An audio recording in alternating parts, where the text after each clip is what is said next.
His disciples asked him, "When will you become revealed to us? And when shall we see you?" Jesus said, "When you disrobe without being ashamed, and take up your garments and place them under your feet like little children and tread on them, then you will see the Son of the Living One, and you will not be afraid." Wait, what? Strip naked, stand on your clothes like little children, then you'll see Jesus and not be afraid? I think we know why the Romans didn't include the Gospel of Thomas when they were creating the Christian Bible. That's a tough verse, especially if you turn it over to a biblical literalist. You know what, though? The verse makes perfectly good sense if you can get to the nested lesson. I know what Jesus put in there. Interested? Well, let's get started.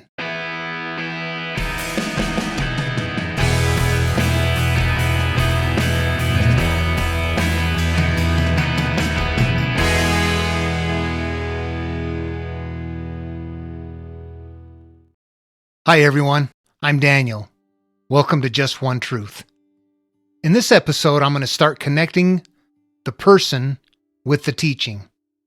Individually, each of us. I'm going to connect myself to the teaching and show you how it's done. I'm going to first recommend that you watch the first and the second video. In order for all of this to unpack and to make sense, there's kind of a sequence of teaching that we're going through in order to get to a point where when we begin to look for the nested teaching, we're going to go through that process. So to just jump into the middle of it, you might be wondering, what's he talking about with respect to layers or the subconscious mind being the soul? Those are all things that we've covered in episode 1 and 2. So have a look at those and that'll catch you up to this point. So everything that is in the spiritual world that we're going to cover has a physical parallel, a metaphoric parallel. And that might sound confusing, but it's going to make sense. And in fact, I'm sure some of it you're going to recognize as something you've heard of before right off the bat. I'm just going to take it to a different degree. I'll briefly just cover the keys a little bit. We're going to remember that there are 3 layers to religious verse. The outer layer, which is the literal layer, the layer that you can't interpret. In the verse in the opening about taking your clothes off and standing on them, that's what that would be. Somebody stripping their clothes off and standing on them. As much as that sounds like something you can do in the physical world, in the spiritual world, it's something different. If somebody can't get past the first layer, their interpretation is going to be to take their clothes off. Layer number 2 is where people begin to treat it as a metaphor about their own life, about their own belief system. That is where the religious layer resides, at the second layer. That's where a belief in something outside of you, bigger than you, comes into play.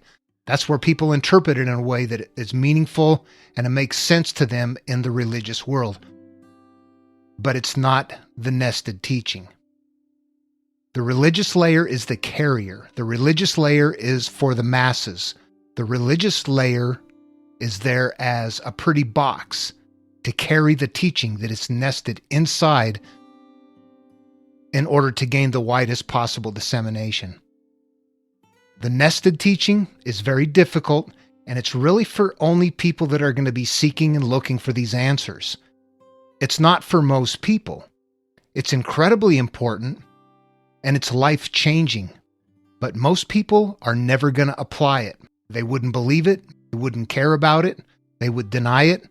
It touches on very hurtful and painful things inside of many people. So they're not going to be interested in passing that information along or passing that knowledge along. Instead, the verses are nested inside of a carrier, the religion or the spiritual teaching or the myth. And that is what becomes the vehicle to carry it far and wide throughout the land and over the years, across cultures, through time. Before we cover that first verse and get to it, because it's a little complicated, let's talk about a few of the things that everybody's going to recognize. Feeding your body and feeding your soul. There's the first parallel we can talk about. We know that in order to live, we have to feed our body. The soul, it's the same way. We have to feed the soul.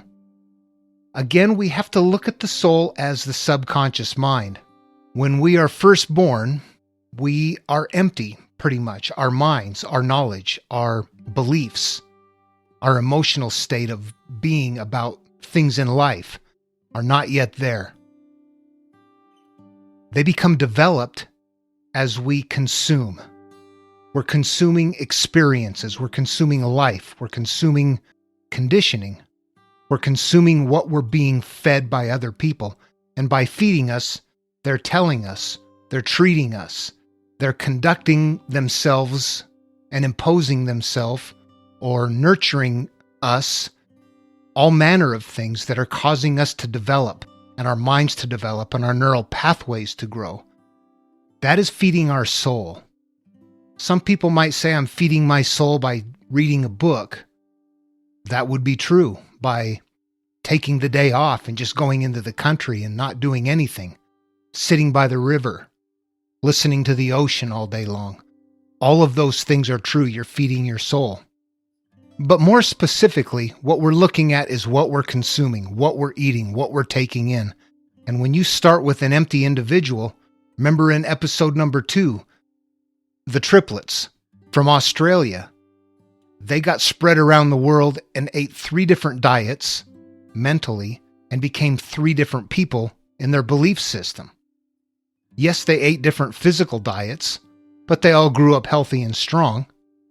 But they ate different mental diets and they became radically different, even willing to go to war over the differences in what they believed because of what they consumed in their belief system. Consuming is repetitively believing something, watching something, experiencing something, pondering something, where it's literally making your brain wire. Your neural pathways are connecting. You're learning, you're developing, and you're learning things that may be true, that may not be true.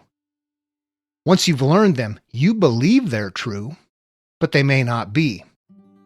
In the same way that we can consume physically and spiritually, we can fast physically and spiritually. We know that fasting physically means not eating for a specific reason, or just not having food to eat.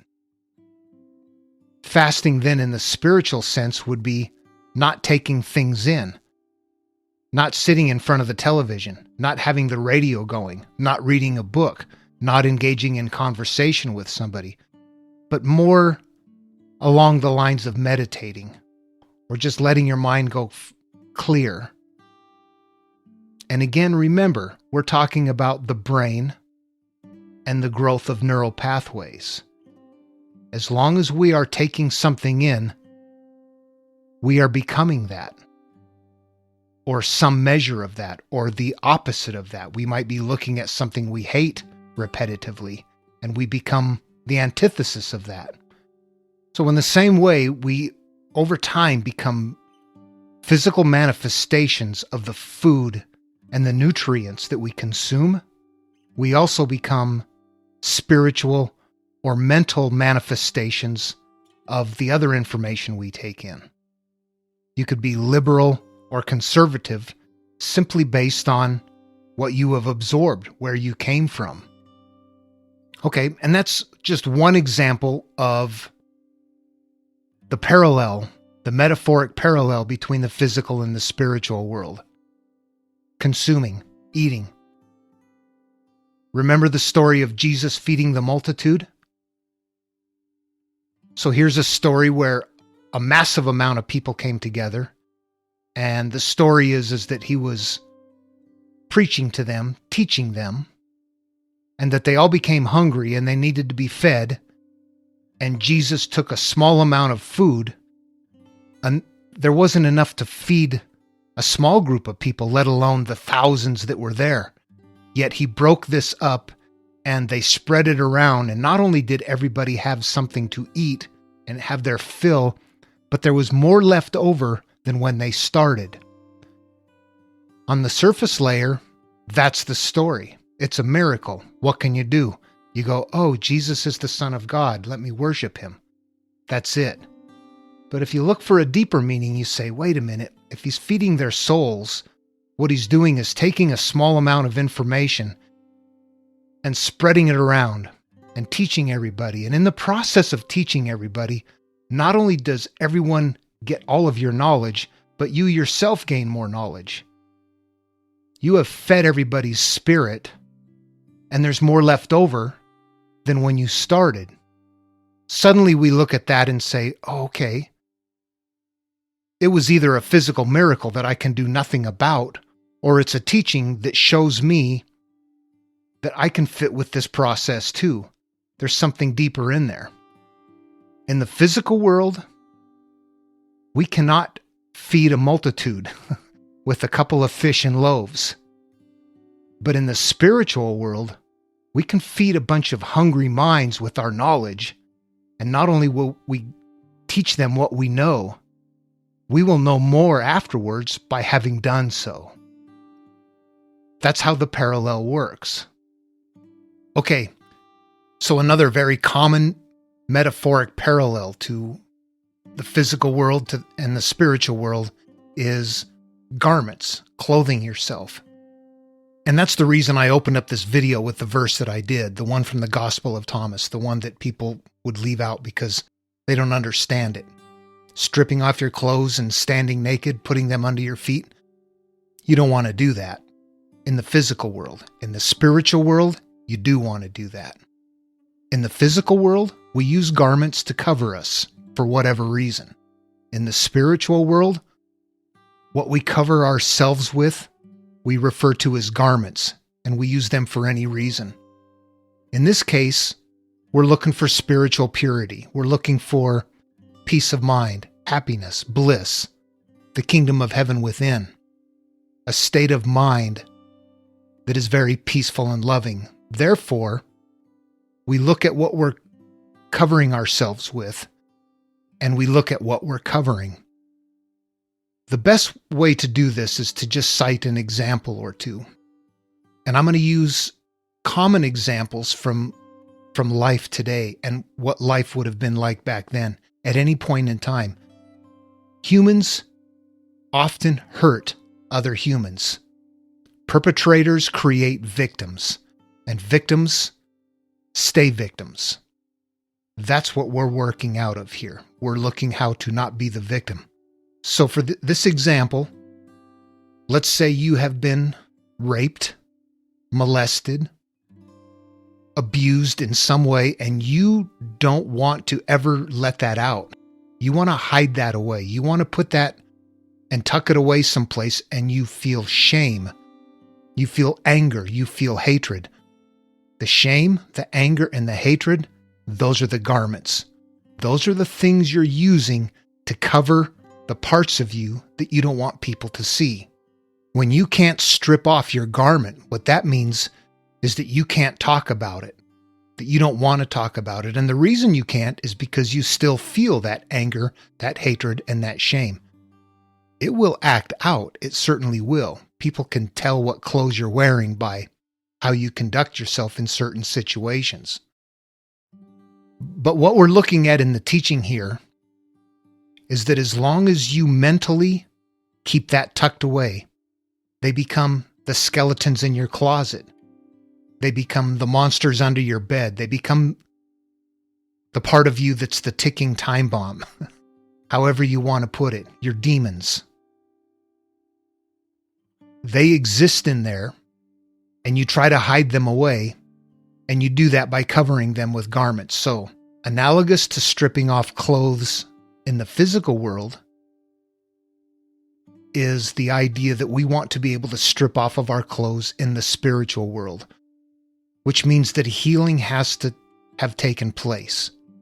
In order for you to strip off your garments, what that really means is you have to be able to tell people that I was raped, I was molested, I was hurt, I did something that I feel guilt, shame, or pain over, and you work through it until you no longer feel the guilt, the pain, and the shame. That is stripping off your garment and putting them under your feet. That is being able to take off that which you are hiding your inside hurt with and giving it the status of, I don't care anymore. I'm going to walk on it. I'm so okay with this that I can talk about it. If you have an experience that you're harboring and you think, I'm never going to tell this to anybody. Well, that's the stuff right there.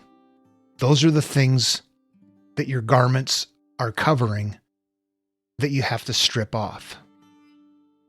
I'm going to take an opportunity to tell you some more about me.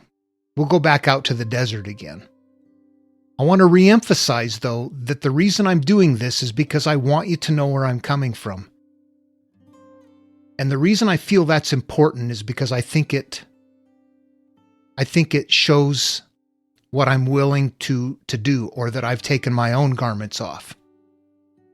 It's all too common today to be able to find videos of people telling you how to take care of yourself or how to let things go. I remember a DVD that came out about 15 years ago that was about the law of attraction. And as much as I support 99% of it, there was a part near the end where the people were talking about the pain that they had in life. And they were saying things like, I was homeless, or I was in a motorcycle accident, or I was told I was never going to amount to anything, or my parents were alcoholics. And then they went on to say, that's just so what? But I remember thinking, wow, I'll trade you what happened to me for what happened to you. I can't so what my pain away. It hurts. It's buried. It comes back and it haunts me. And that's what I want to show you, is that a lot of people can't so what their pain away. They have to understand what it does, where it come from, and how to deal with it. You can't leave it behind by ignoring it, by tucking it away, keeping it behind the garments. There's a lot of people that can teach what to do, but I give credibility generally to people who have shown me that they didn't just learn that, or aren't simply regurgitating what they get from somebody else. That they have real experience, that they've come from some place that I can relate to and say, okay, I'm with you. Not just some teacher out there someplace that is this kind of fancy figure that's telling you what to do, and you think to yourself, boy, you didn't live my life. You don't know about me. So that's why I'm telling you my story. It's to show you that I came from a place. And like I said before, it's going to unfold gradually. Anyway, let's take that trip to the desert. I'll tell you about it out there. Welcome back to the desert. It's a windy day today. I hope it works out okay for the audio. I found a place to duck in. Hopefully I'm protected enough right here. Okay, I'm going to pick up where I left off. Episode 2, that's where Larry and I, my older brother Larry, he was a year and a half older than me. That's where we came into being. And my biological father was an alcoholic that used to burn us with cigarettes and cut us with knives in order to get mom's tip money from her, as he would take off on his drunken binges. And we got out of there. I was still too young to remember that. So my memories start in a country place, Maple Valley, Washington, where we moved to. And you know what I want to talk about is that right off the bat, what I can remember is Mom had her own demons, and they were very bad demons. It's almost like she belonged with our biological father, with Lawrence Howe. Even though she protected us as infants and youngsters, as we got older, her demons emerged. And she would whip us. And by whipping, I mean she would grab a belt or electrical cord, and she would lose control. She would just absolutely go berserk. And she would start whipping, and she would whip like crazy. We did something bad, I'm sure, arguing over who got to pull the wagon while the other person sat inside or something, squabbling like little kids do. That's about the worst of what we did. But something snapped in her, and she would go crazy, and she would start whipping. And this was routine. This was once a month, once every other month. And in between the whippings, we would be told things that were very degrading, belittling, and demeaning. She would tell us, "You kids are worthless. You kids are so stupid. You're so damn dumb. You're never going to amount to anything. You're slower than a 7-year itch." That's no big deal. Everybody heard that one. The one I remember that was a big deal eventually later was, "You should be ashamed of yourself." But she would lose it from time to time, and that would stop, and she would just whip us. And she and John began having kids of their own, so there was 3 more little boys that came along. And what I remember is that when you were young enough, you didn't get whipped, but as you were running around and getting into things and starting to squabble, that's when the whippings happened, maybe 5 or 6 years old. And it was very traumatic. I can remember being held across the bed while she was just wailing away with the belt and yelling at you, "Shut up or you're going to get more, shut up or you're going to get more." And you tried to shut up and she would just keep whipping. It didn't matter, and you couldn't shut up. It hurt. Meanwhile, the other kids who are going to get a whipping are lined up on the other bed, already screaming, crying, and blubbering, "I'm sorry, I won't do it anymore." They knew their turn was coming up. Or I was on the bed while I'm watching Larry or one of the other brothers get a whipping, and I'm crying, and we all got our turn. And yeah, belts, electrical cords, sometimes switches, boards. If you were in the yard, sometimes she'd be whipping you as you're trying to escape, and that belt would wrap around you. We'd have welts on our chest, our thighs. Sometimes you get racked. It was kind of crazy. We went to church, and we were taught to believe in God as little kids, and we did. We believed in God. We had no reason not to. We believed in Jesus. Larry and I, being the older two that were really the ones that were getting the whippings most of the time at that age, we would say our prayers at night. We were taught to say our prayers. You would close your hands and bow your head. Get on your knees up against your bed and pray, "Now I lay me down to sleep. I pray the Lord my soul to keep. If I should die before I wake, I pray the Lord my soul to take." We thought that if we didn't say our prayers, we would die in our sleep and go to hell. But in church, we were taught Jesus loves us and that he loves all the little children, no matter what. And we believed that too. And Larry and I would talk when nobody was watching us say our prayers. We would pray to Jesus, "Please help us. Please make Mom stop whipping us. Please come and talk to her." And we did that a lot, and it never changed. And we would talk with each other and think, maybe you're supposed to be older before you can talk to Jesus or God. Maybe we're bad kids and we're just rotten and we're supposed to be getting whipped, and that's the way things are supposed to be. But Jesus or God never stepped in and never helped. And we didn't know why that was. One day, when we were coming home from church, Larry told me that he had talked a lot that day in his Sunday school class. He was a grade above me. That they had talked about heaven extensively. And he was going on and on about how wonderful it's going to be. How you can eat whatever you want. You never get tired. You go outside and play every day. You never get whipped. And I remember that.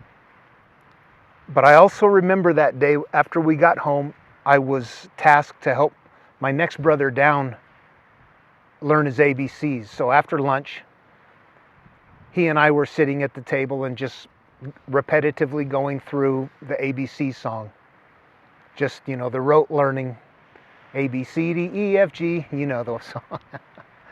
Anyway, Larry went outside to play, and I looked out the back window and I saw him out there doing some stuff, and then he disappeared. I know he went up into the woods.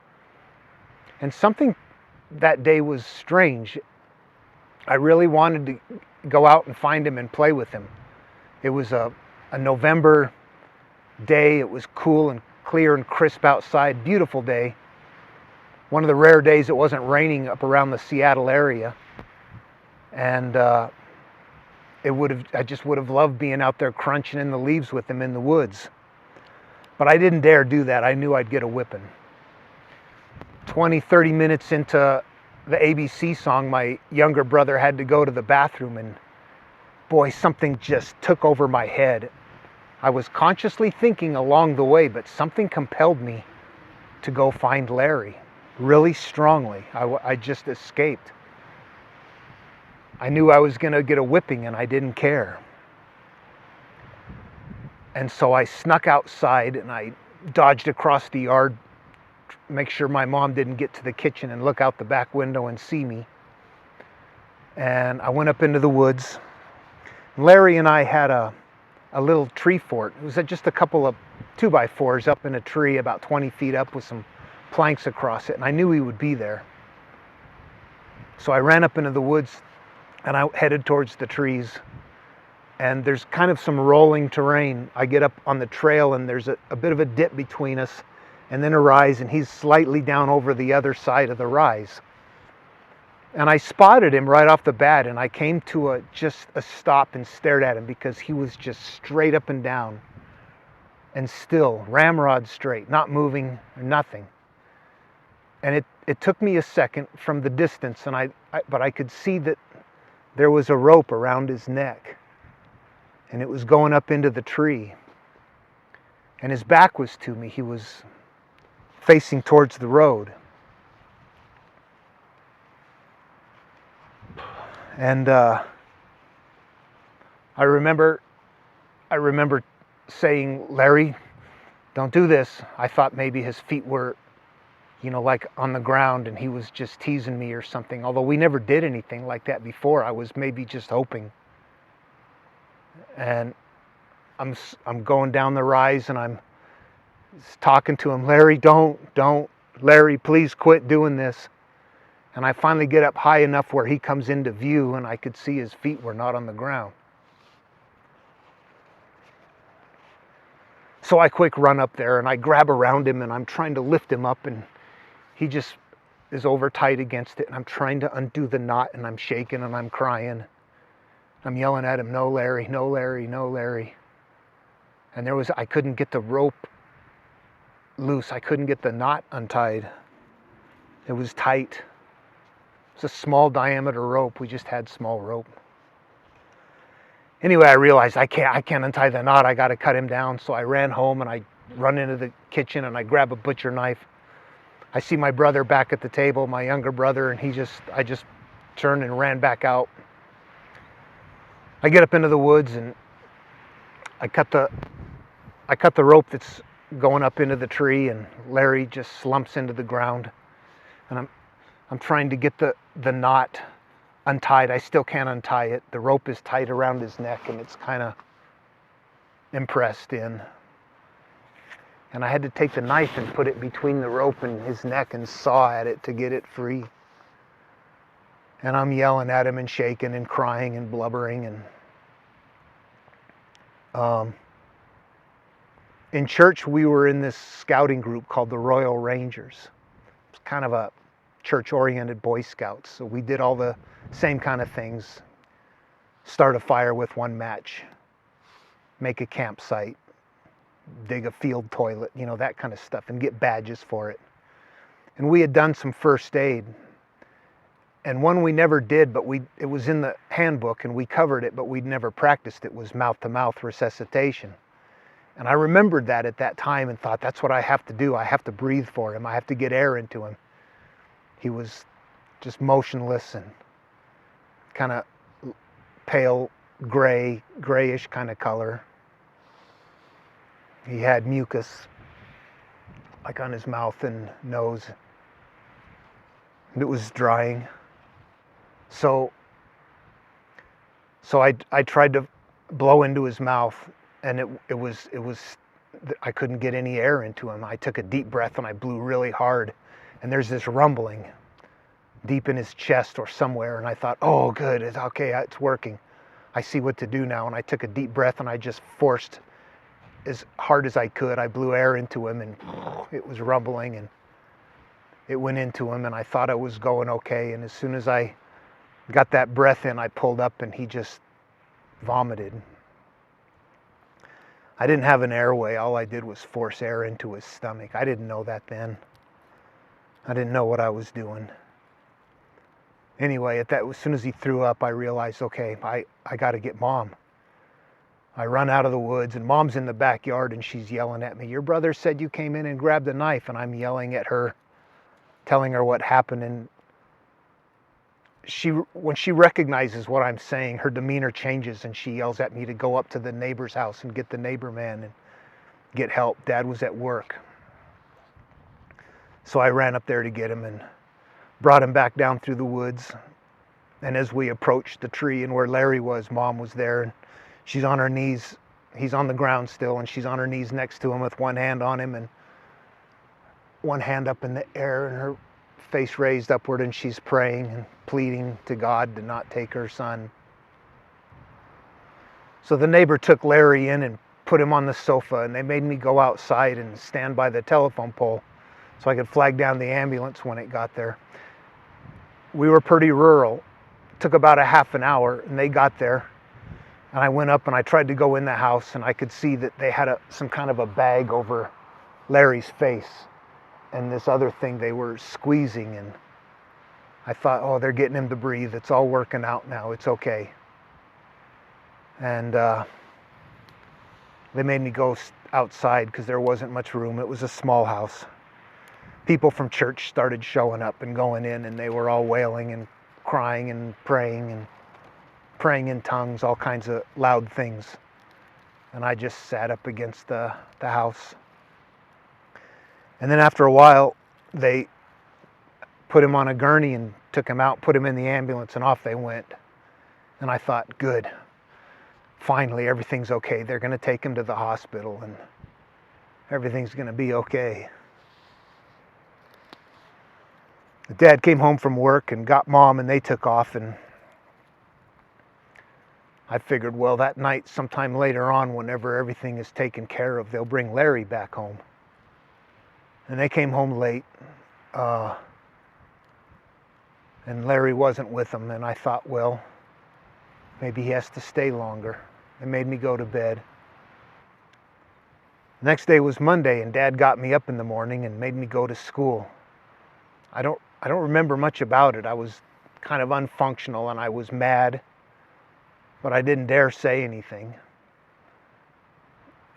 Looking back on it, I realized what happened, and they had an infant, a toddler, and a 5-year-old in the house. And they had plans to make, and they just didn't need me there. Anyway, so yeah, Larry was so tired of the whipping and the beatings that he hung himself to go to heaven. Larry was only 11 years old, and I was 9.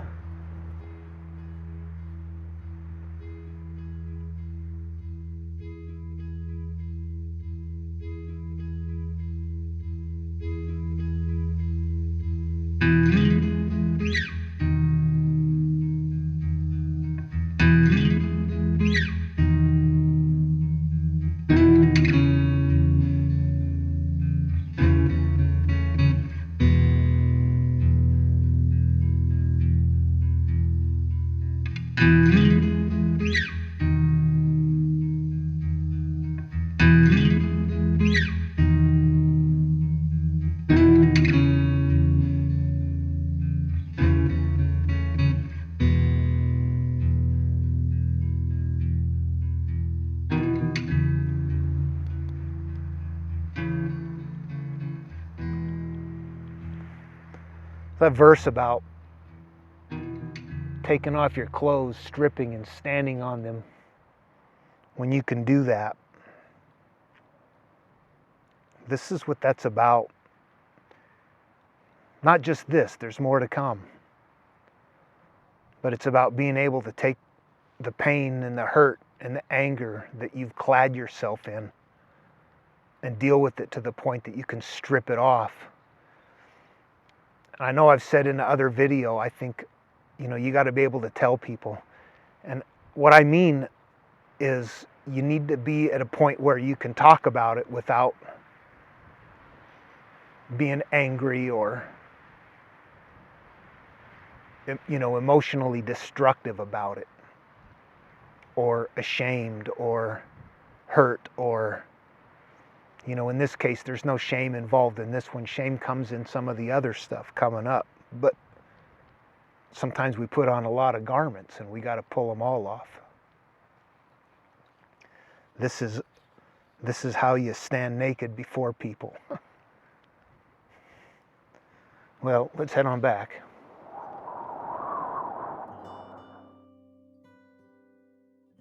Look, I got Larry's picture on the top shelf up there. My symbolism, him watching over me. He's not, I know. But it serves as a reminder to me that I'm supposed to do something. As I try to find a way to make sense out of his death, there's only one thing that comes to mind. And that is that day was very pivotal in sending me on a path. It was a long path. There were still things to happen. The abuse was going to continue. Running away from home and living on the streets as a runaway, eating out of garbage cans, being molested, were all going to become parts of my life that are still stories for up ahead. But that day was so pivotal in sending me on this path. I'm supposed to get to a point where I can tell this story and it's supposed to help somebody.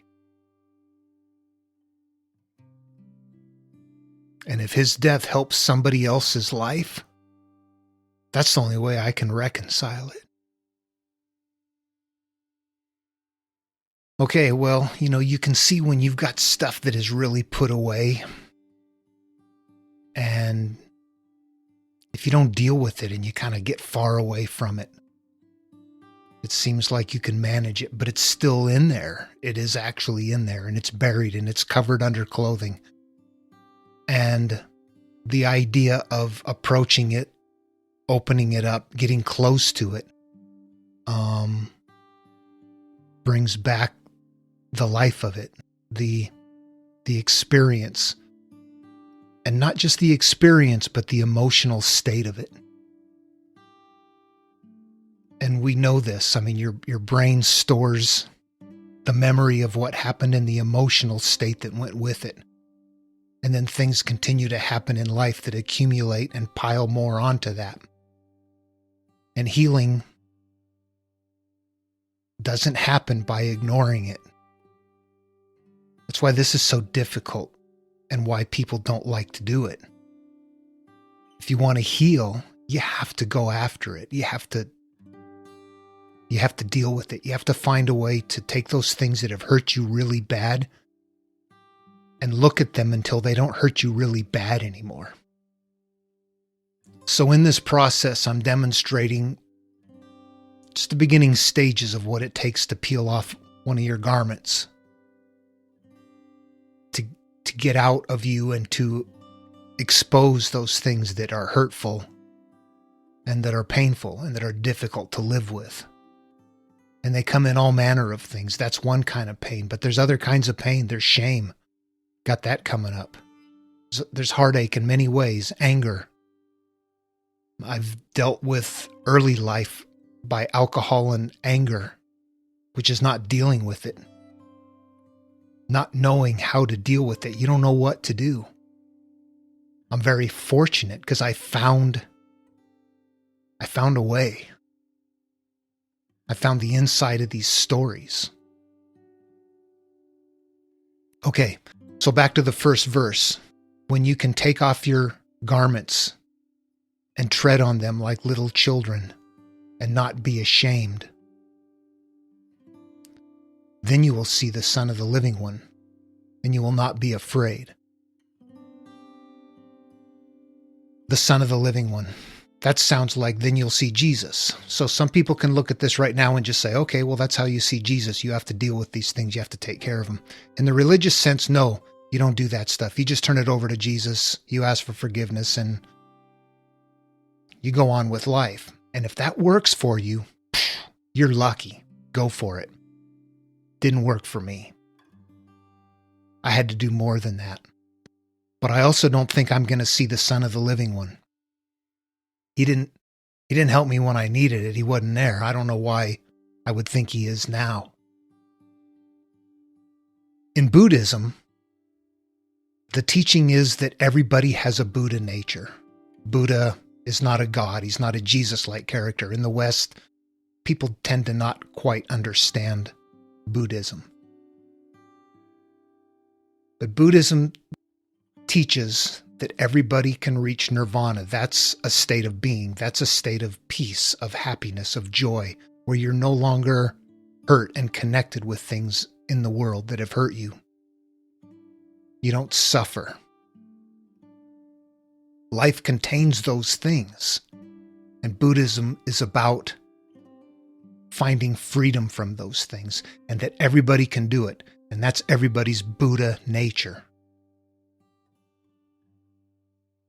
In my understanding of how I look at Christianity, Jesus may not have existed. The teaching does, attributed to a guy named Jesus. So we'll just go with that. Jesus, the man, existed as a prophet. For the Christians, after the Romans got a hold of him, he's now the Son of God. But Jesus became the Christ. The Christ, to me, is a consciousness. It's a parallel to a Buddha nature. Jesus didn't say, worship me and you're going to go to heaven after you die. He said the kingdom of heaven was within. And to find that place like a child. The child hasn't had those experiences yet. They don't have those judgments, the pain, the hurt, the shame.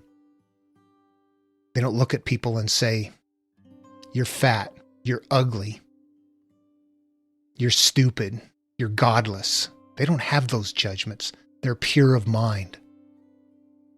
And that like a Buddha nature, along with the teachings of Jesus comes a Christ nature. And that the return of Christ happens every time somebody gets his message and follows the path. Parallel to a Buddha nature. If I use that to interpret the verse from the Gospel of Thomas, that then you will see the Son of the Living One, or you will see Christ. You will see that nature. You will see that peace. You will see that bliss. You will come to that place of understanding where you are happy and you're joyous. And these things that you've drug with you in life that are anchors, baggage, standing in the rain. If you watch the first videos, you know the reference there. You're looking to get past all of that, and it's a spiritual process, but you know what? It's a mental process. We don't carry those experiences in a soul or a spirit. We carry them in our minds, in our memories, and that makes them accessible. Doesn't make it easy, but it makes it possible. And like I've said time and time again, and I'll continue to say, it's not for everybody. Most people won't go for it. It's time for me to bring this episode to a close. Next time, let's talk about Adam and Eve. I know there's a lot to say about Jesus and about These videos can go on. There is so much there. Once you learn how to open it up, you find it everywhere. Adam and Eve didn't happen. And even though a Christian would say, yes, it's true, and an atheist would say, no, it's not, I will say they're both wrong. There is the same kind of validity to that story, metaphorically, personally for us, as the rest of the teachings. Let's go with that one. If you like the content, please subscribe, hit the bell, hit the like button if you like it, dislike it if you don't, leave a comment below. So until next time, everybody be safe and look inward. It's just one truth, and we're going to get to it.